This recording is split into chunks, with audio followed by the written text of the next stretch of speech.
Since the start of the pandemic, chorale groups were seen as the super spreaders of all super spreaders and were forced, like many other organizations, to think creatively.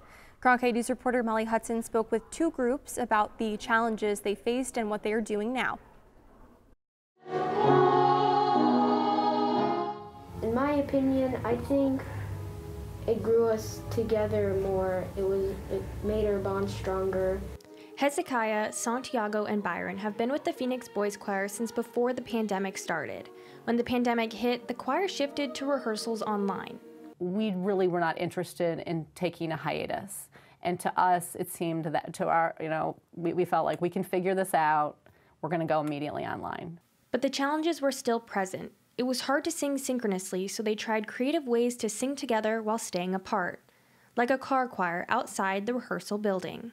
As a result, the boys would pull in with their parents in the car, get hooked up, because they had to be hooked up to the soundboard, and suddenly we were rehearsing together, synchronously. And that was kind of like a, oh my gosh, this is an amazing experience for the boys. Now the boys are back singing in harmony in person, but the masks have stayed on and the energy is still alive. It's one of those moments that you would find in a movie where everybody's crying because they get to see each other again. And that was a great part of the boys' choir, being back in person. One other chorale group in the Valley has decided to go without masks for performances. But our singers have sung in performance unmasked since we came back. It was either we're going to do it or we're just not going to.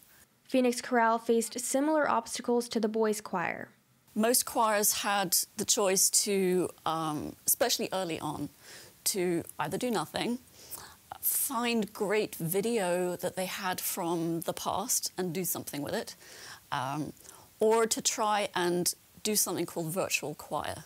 The chorale tried reworked videos and sang virtually. Although the pandemic challenged both chorale groups, they learned a lot and cherished the feeling of community. The pandemic was a difficult adjustment, but both groups never lost their voice.